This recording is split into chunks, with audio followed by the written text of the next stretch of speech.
ਦੂਸਰਾ ਅਸੀਂ ਇੱਕ ਗੱਲ ਨੂੰ ਸਾਹਮਣੇ ਬਿਕਰਮੀ ਸੰਮਤ ਵਾਲੀ ਗੱਲ ਕਰ ਦਿੱਤੀ, ਸਨ ਈਸਵੀ ਦੀ ਗੱਲ ਕਰ ਦਿੱਤੀ, ਤੇ ਨਾਲ ਨਾਨਕ ਸ਼ਾਹੀ ਕੈਲੰਡਰ ਜੇ ਅੱਜ ਦੀ ਤਾਰੀਖ ਦਾ 542 ਦੇ ਵਰ੍ਹੇ ਦੀ ਗੱਲ ਕਰੀਏ।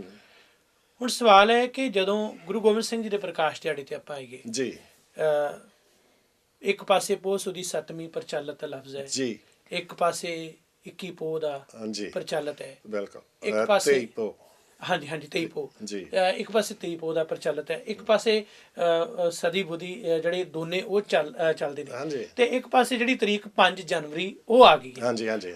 ਹੁਣ ਜਿਹੜੀ 23 ਪੋਹ ਦੀ ਗੱਲ ਤੁਸੀਂ ਕੀਤੀ ਹੈ, ਕਿ ਤੁਹਾਡੇ ਕੈਲੰਡਰ ਮੁਤਾਬਕ ਹਮੇਸ਼ਾ ਹਰ ਵਾਰ ਹਰ ਵਰੇ 23 ਪੋਹ ਤੇ ਹੀ ਉਹ ਸਨ ਟਿਕਿਆ ਰਹੇਗਾ, ਜਾਂ ਫਿਰ ਉੱਥੋਂ ਤਬਦੀਲ ਹੋਏਗਾ? ਤੁਸੀਂ ਅੰਗਰੇਜ਼ੀ ਨੂੰ ਇਹਨੂੰ ਅਸੀਂ ਛੱਡ ਦਈਏ, ਕਿਉਂਕਿ ਸਾਡੇ ਆਮ ਕਰਕੇ ਇੱਕ ਤਰਕ ਹੁੰਦਾ ਕਿ ਤੁਸੀਂ ਇਸ ਕੈਲੰਡਰ ਮੁਤਾਬਕ ਨਾਨਕਸ਼ਾਹੀ ਨੂੰ ਡਿਫਾਈਨ ਕਰ ਰਹੇ ਹੋ, ਜਿਹੜਾ ਕਿ ਗਲਤ ਹੈ। ਇਸੇ ਕਾਰਨ ਇਹਦੀ ਜਿਹੜੀ ਲੰਬਾਈ ਚੌੜਾਈ ਜਾਂ ਜੋ ਵੀ ਹੈ ਇਸੇ ਬਣਤਰ, ਸੋ ਇਸ ਤਰੀਕ ਦੇ ਮੁਤਾਬਕ ਕਿਵੇਂ ਆ? ਦੇਖੋ ਜੀ, ਗੁਰੂ ਗੋਬਿੰਦ ਸਿੰਘ ਸਾਹਿਬ ਜੀ ਦੇ ਪ੍ਰਕਾਸ਼ ਦਿਹਾੜਾ ਜਿੱਦਣ ਵੱਖ-ਵੱਖ ਕੈਲੰਡਰਾਂ ਦੀਆਂ ਜਿਹੜੀਆਂ ਤਰੀਕਾਂ ਇਸ ਤਰ੍ਹਾਂ ਆ ਜੀ। ਬਿਕਰਮੀ ਕੈਲੰਡਰ ਦਾ ਜਿਹੜਾ ਸੂਰਜੀ ਤਰੀਕ ਆ ਉਹ 23 ਪੋਹ ਆ ਜੀ, ਜਿਹੜੀ ਬਿਕਰਮੀ ਕੈਲੰਡਰ ਦੀ ਚੰਦਰਮਾ ਦੀ ਤਰੀਕ ਆ ਉਹ ਪੋਹ ਸੁਦੀ 7ਵੀਂ ਆ, ਜਿਹੜੀ ਅੰਗਰੇਜ਼ੀ ਤਰੀਕ ਜੂਲੀਅਨ ਕੈਲੰਡਰ ਦੀ ਆ ਉਹ 22 ਦਸੰਬਰ 1666 ਆ। ਤੁਸੀਂ ਕਿਤਾਬਾਂ ਸਾਰੀਆਂ ਵਿੱਚੋਂ ਪੜ੍ਹ ਕੇ ਦੇਖ ਸਕਦੇ ਹੋ, ਉਹਨਾਂ ਦੇ ਵਿੱਚ 22 ਦਸੰਬਰ 1666 ਲਿਖੀ ਹੋਵੇਗੀ। ਕਈ ਕਹਿੰਦੇ ਨੇ ਦੇਖੋ ਜੀ ਇਹਨਾਂ ਨੇ ਤਰੀਕਾਂ ਬਦਲ ਦਿੱਤੀਆਂ, 22 ਦਸੰਬਰ ਦੀ 5 ਜਨਵਰੀ ਕਰ ਦਿੱਤੀ, ਜਿਹੜਾ ਕਿ ਬਿਲਕੁਲ ਗਲਤ ਹੈ। ਅਸੀਂ ਇਹਨਾਂ ਤਿੰਨਾਂ ਤਰੀਕਾਂ ਦੇ ਵਿੱਚੋਂ ਤੁਸੀਂ ਗੁਰਪੁਰਬ ਮਨਾਉਣਾ ਜਿਹੜੀ ਮਰਜ਼ੀ ਤਰੀਕ ਚੁਣ ਲਓ, ਤੁਸੀਂ ਫੈਸਲਾ ਕਰ ਲਓ ਵੀ ਅਸੀਂ ਪੋਹ ਸੁਦੀ 7ਵੀਂ ਨੂੰ ਮਨਾਉਣਾ, ਤਾਂ ਉਹ ਸਮੱਸਿਆ ਸਾਡੇ ਸਾਹਮਣੇ ਖੜੀਆਂ ਜਿਹੜਾਂ ਨੂੰ ਮੈਂ ਪਹਿਲਾਂ ਜ਼ਿਕਰ ਜਿਹਨਾਂ ਦਾ ਕਰ ਚੁੱਕਾ ਹਾਂ। ਤੁਸੀਂ ਫੈਸਲਾ ਕਰ ਲਓ ਵੀ 22 ਤਰੀਕ ਨੂੰ ਮਨਾਉਣਾ ਆ, ਜੇ 22 ਤਰੀਕ ਨੂੰ ਮਨਾਓਗੇ ਤਾਂ ਹੋਰ ਸਮੱਸਿਆਵਾਂ ਬਹੁਤ ਖੜੀਆਂ ਹੁੰਦੀਆਂ, ਜਿਵੇਂ ਜੇ 22 ਤਰੀਕ ਨੂੰ 10ਵੇਂ ਪਾਤਸ਼ਾਹ ਦਾ ਗੁਰਪੁਰਬ 22 ਦਸੰਬਰ ਨੂੰ ਮਨਾਓਗੇ ਤਾਂ ਫਿਰ ਤੁਹਾਨੂੰ ਵਿਸਾਖੀ ਵੀ ਜਿਹੜੀ ਆ ਉਹ ਮਨਾਉਣੀ ਪਵੇਗੀ, ਜਾਂ 27 ਮਾਰਚ ਨੂੰ ਤੇ ਜਾਂ 29 ਨੂੰ, ਸਿਸਟਮ ਉਹੀ ਰੱਖਣਾ ਪਵੇਗਾ ਨਾ, ਇੱਕ ਹੀ ਰੱਖਣਾ ਪੈਣਾ। ਹਾਂ, ਜਾਂ ਉਹ ਤੇ ਜੇ ਅਸੀਂ 23 ਪੋਹ ਰੱਖ ਲਈਏ ਜਿਹੜਾ ਕਿ ਨਾਨਕਸ਼ਾਹੀ ਵਿੱਚ ਅਸੀਂ ਐਕਸੈਪਟ ਕੀਤਾ, ਤੇ ਨਾਨਕਸ਼ਾਹੀ ਦਾ 23 ਪੋਹ ਜਿਹੜਾ ਆ 23 ਪੋਹ 'ਚ ਹੀ ਸਦਾ ਆਵੇਗਾ ਗੁਰਪੁਰਬ, ਤੇ 23 ਪੋਹ ਨੂੰ ਸਦਾ 5 ਜਨਵਰੀ ਵੀ ਹੋਵੇਗੀ। ਇਹ ਬਣਤਰ ਅਸੀਂ ਕੈਲੰਡਰ ਦੀ ਰੱਖੀ ਆ ਕਿ ਹਰ 5 ਜਨਵਰੀ ਨੂੰ ਰਹਿੰਦੀ ਦੁਨੀਆ ਤਾਈਂ 23 ਪੋਹ ਹੋਵੇ। ਮੈਂ ਇੱਕ ਮਹਾਂਪੁਰਸ਼ ਉਹਨਾਂ ਦੀ ਗੱਲ ਕਰ ਰਿਹਾ ਸੀ, ਨਾਨਕਸਰ ਪਰੰਪਰਾ ਦੇ ਵਿੱਚ ਬਾਬਾ ਨਾਨਕ ਸਿੰਘ, ਬਾਬਾ ਈਸ਼ਰ ਸਿੰਘ ਹੋਏ ਆ ਜੀ। ਮੈਂ ਕੁਦਰਤੀ ਗੱਲਾਂ ਬਾਤਾਂ ਕਰਦਿਆਂ ਉਹਨਾਂ ਦਾ ਦੇਖ ਰਿਹਾ ਸੀ ਬਰਸੀ, ਕਿਉਂਕਿ ਪ੍ਰਚਲਿਤ ਅਸੀਂ ਜੇ ਦੇਖੀਏ ਤਾਂ ਬਹੁਤ ਸਾਰੇ ਜਿਹੜੇ ਸਾਡੇ ਮਹਾਨ ਪੁਰਸ਼ ਨੇ ਉਹਨਾਂ ਦੇ ਦਿਨ ਕਈ ਵਾਰ ਮਨਾਏ ਜਾਂਦੇ ਨੇ ਉਹਨਾਂ ਦੀਆਂ ਪਰੰਪਰਾਵਾਂ ਵੱਲੋਂ। ਤੇ ਮੈਂ ਉਹ ਜ਼ਿਕਰ ਕੀਤਾ, ਕਹਿੰਦੇ ਉਹਨਾਂ ਦੇ ਜਿਹੜਾ ਮੰਨਣ ਵਾਲੇ ਬਾਬਾ ਈਸ਼ਰ ਸਿੰਘ ਸੀ, ਉਹ ਕਹਿੰਦੇ ਬਈ ਜਿਹੜੀ ਬਰਸੀ ਬਾਬਾ ਨੰਦ ਸਿੰਘ ਦੀ ਮਨਾਉਣੀ ਹੈ ਉਹ 13 ਭਾਦੋਂ ਦੀ ਮਨਾਉਣੀ ਹੈ, ਭਾਦ ਸੁਦੀ ਜਾਂ ਭਾਦਵਦੀ ਦੀ ਨਹੀਂ। ਬੜਾ ਇੰਟਰਸਟਿੰਗ ਗੱਲ ਪੈਦਾ ਹੋਈ। ਉਸ ਤੋਂ ਬਾਅਦ ਕਹਿੰਦੇ ਵੀ ਜਿਹੜੀ ਉਹਨਾਂ ਤੋਂ ਬਾਅਦ ਦੇ ਮਹਾਂਪੁਰਸ਼ ਸੀ ਉਹ ਇਹਨੇ ਅੱਸੂ ਦੀ ਮਨਾਉਣੀ ਹੈ। ਮੈਂ ਕਿਹਾ ਅੱਸੂ ਵਦੀ ਤੇ ਅੱਸੂ ਸੁਦੀ ਕਿਉਂ ਨਹੀਂ ਕਿਹਾ? ਪਰ ਜਦੋਂ ਉਸੇ ਪਰੰਪਰਾ ਦੇ ਵਿੱਚੋਂ ਜਾਂ ਹੋਰ ਸੰਪਰਦਾਵਾਂ ਦੇ ਵਿੱਚੋਂ ਮੈਂ ਇਸ ਗੱਲ ਤੇ ਨਾਨਕਸ਼ਾਹੀ ਕੈਲੰਡਰ ਤੇ ਦੇਖ ਰਿਹਾ ਸੀ, ਉਹ ਕਹਿੰਦੇ ਵੀ ਵਦੀ ਤੇ ਸੁਦੀ ਛੱਡ ਨਹੀਂ ਸਕਦੇ। ਫਿਰ ਕਿਉਂ ਨਹੀਂ? ਉਹ ਜਿਹੜੇ ਆਪਣੇ ਸਤਿਕਾਰਤ ਮਹਾਂਪੁਰਸ਼ ਹੈ, ਉਹਨਾਂ ਸੰਪਰਦਾਵਾਂ ਦੇ ਆਗੂ, ਅਸੀਂ ਉਹਨਾਂ ਨੂੰ ਵੀ ਉਸ ਤਰ੍ਹਾਂ ਡਿਫਾਈਨ ਕਰੀਏ, ਕਿਉਂਕਿ ਅਸੀਂ ਸਹੀ ਅਰਥਾਂ ਦੇ ਵਿੱਚ ਤਾਂ ਫਿਰ ਸ਼ਰਧਾ ਤੇ ਅਕੀਦਤ ਰੱਖ ਸਕਦੇ ਹਾਂ।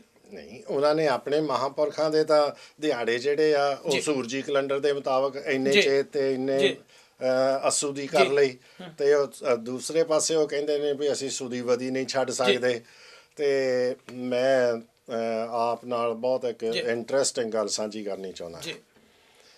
ਮੈਨੂੰ ਕਿਸੇ ਨੇ ਕਿਹਾ ਕਿ ਜਿਹੜੇ ਸਤਿਕਾਰਯੋਗ ਸਾਡੇ ਗੁਰੂ ਸਾਹਿਬਾਨ ਹੋਏ ਨੇ, ਉਹਨਾਂ ਦੀਆਂ ਜਿਹੜੀਆਂ ਉਹਨਾਂ ਦੇ ਦਿਹਾੜੇ ਆ ਉਹ ਸੁਦੀਆਂ ਵਧੀਆਂ ਨਾਲ ਮਨਾਏ ਜਾਂਦੇ ਨੇ, ਤੇ ਜਿਹੜੇ ਆਮ ਬੰਦੇ ਨੇ ਉਹਨਾਂ ਦੇ ਦਿਹਾੜੇ ਜਿਹੜੇ ਆ ਪ੍ਰਵੈਸ਼ਟੀਆਂ ਨਾਲ ਜਾਂ ਮਹੀਨਿਆਂ ਦੀਆਂ ਤਰੀਕਾਂ ਨਾਲ, ਜਿਹਨੂੰ ਸੂਰਜੀ ਕੈਲੰਡਰ ਕਹਿੰਦੇ, ਸੂਰਜੀ ਕੈਲੰਡਰ ਮੁਤਾਬਕ ਮਨਾਏ ਜਾਂਦੇ ਨੇ। ਇਹ ਗੱਲ ਆਈ ਕਿੱਥੋਂ ਆ? ਇਹ ਇੱਕ ਮਹਾਂਪੁਰਖ ਉਹਨਾਂ ਨੇ ਇੱਕ ਪੰਡਤ ਜੀ ਕੋਲ ਗਏ ਨੇ, ਤੇ ਉਸ ਪੰਡਤ ਜੀ ਨਾਲ ਮੇਰੀ 3-4 ਘੰਟੇ ਡਿਸਕਸ਼ਨ ਹੋਈ ਸੀਗੀ। ਅੱਛਾ ਜੀ। ਤਾਂ ਉਸ ਪੰਡਤ ਜੀ ਨੇ ਵੀ ਇਹ ਗੱਲ ਕਹੀ ਸੀਗੀ ਕਿ ਜਿਹੜੇ ਅਵਤਾਰੀ ਪੁਰਖ ਨੇ ਉਹਨਾਂ ਦੀਆਂ ਸੁਦੀਆਂ ਵਦੀਆਂ ਦੇ ਮੁਤਾਬਕ ਮਨਾਏ ਜਾਂਦੇ ਨੇ, ਤੇ ਆਮ ਇਨਸਾਨਾਂ ਦੇ ਜਿਹੜੇ ਆ ਉਹ ਪ੍ਰਵਿਸ਼ਟੀਆਂ ਨਾਲ ਜਾਂ ਸੂਰਜੀ ਕੈਲੰਡਰ ਦੀਆਂ ਤਰੀਕਾਂ ਨਾਲ ਮਨਾਏ ਜਾਂਦੇ ਨੇ।